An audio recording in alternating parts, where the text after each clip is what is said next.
నాకు ఇందాక ఏమైంది? ఇందాక మంచి మాట చెప్తేనా అలా ఒక నిమిషం ఇందాక రఘురామకృష్ణరాజు గారిని కలిసేసి ఇటు గచ్చిబౌలి నుంచి వస్తూ ఉండే కారులో, త్రిపుల్ గారిని కలిసి గచ్చిబౌలి నుంచి వస్తూ ఉండే. కారు ఇటు తిరిగింది, కట్ చేస్తే ఇంకో కారు ఆడేది నా వెనక. కొంచెం ఇటు ఐటికి సిటీ ఇటు తిరగగానే ఇంకో కారు ఆడేది నా వెనక. మనం వచ్చింది ఒక్క కారులో కదా, ఇంకొక కారు ఎక్కడి నుంచి వచ్చిందని చూసా. మళ్ళీ ఇంకొక కారు వచ్చింది. వీళ్ళెవరో మీకు తెలుసు అనుకుంటా, నా డైహార్డ్ ఫ్యాన్స్. మొత్తం అక్కడి నుంచి ఇక్కడ వరకు ఆ కారు ఈ కారు మొత్తం కలిపి నాకు ఫ్యాన్స్ కాదండి, డైహార్డ్ ఫ్యాన్స్ ఉంటారు నాకు. నేను ఎట్ట పోతుంటే అట్ట వస్తుంటారు. సరే ఇదేందబ్బా ఇది ఈ విధంగా తిరుగుతున్నారు నా వెనక. సరే ఇప్పుడు నేను ఎట్ట కాపాడుకోవాలి, నన్ను ఎట్ట సెక్యూర్ చేసుకొని భయంతో వస్తూ ఉన్నా. కట్ చేస్తే లొకేషన్ చూస్తూ వస్తున్నాను, టక్కన వాళ్ళు అలా వస్తూ ఉన్నారు. కట్ చేస్తే చిరంజీవి గారు కటౌట్ కనబడింది అంతే.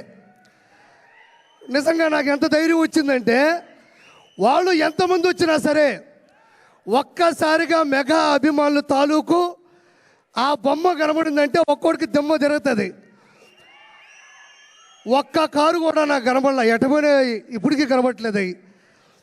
నేను చివరిగా చెప్పేది ఏంటంటే ఒక మాట, చిరంజీవి గారు ఇండస్ట్రీలో ఉన్న ఒక పులస అంటే ఆస్ట్రేలియా, న్యూజిలాండు, టాంజానియా దేశాల నుంచి ఖండాలు దాటి హిందూ మహాసముద్రం నుంచి బంగాళాఖాతంలోకి వచ్చి చివరిగా గోదావరి నీళ్ళకి ఎదురీది, గోదావరి నీళ్ళ యొక్క నదీ ప్రవాహానికి ఎదురీది. ప్రపంచంలో ఏ చేప నదీ ప్రవాహానికి ఎదురీదలేదు, దానివల్ల కాదు. ఒక్క పులస మాత్రమే ఎదురీది సంతాన ఉత్పత్తి కోసం గుడ్లు పెడుతుంది. As it is in industry, megastar Chiranjeevi గారు కూడా మొగల్తూరులో పుట్టి నెల్లూరులో పెరిగి యాక్టింగ్ నేర్చుకొని చెన్నైలో అవకాశాల కోసం తిరిగి హైదరాబాద్లో హిస్టరీని సృష్టించి, అంటే నదీ ప్రవాహానికి ఎదురీదే చేప పులస అయితే కష్టాల్ని, నష్టాల్ని, బాధ్యతల్ని, బాధల్ని ఏ మాత్రం తల వంచకుండా, తల దించకుండా అదే ప్రవాహ వేగానికి ఎదురీదే ఏకైక జీవి చిరంజీవి. అంటే అన్ని చేపలు వేరు, పులస చేప వేరు, దానికోసం తెగ కొట్టుకుంటుంది. రాజమండ్రి వాళ్ళకి ఎక్కువ తెలుసు. సో అలాంటి గొప్ప వ్యక్తి మా నెల్లూరులో చాలా రోజులు చదువుకున్నారు. పవన్ కళ్యాణ్ గారు సెంట్ జోసెఫ్ స్కూల్లో చదువుకున్నారు. వాళ్ళ సిస్టర్స్ మా దగ్గర చదువుకున్నారు. విఆర్ లా కాలేజీలో కూడా చదువుకున్నారు.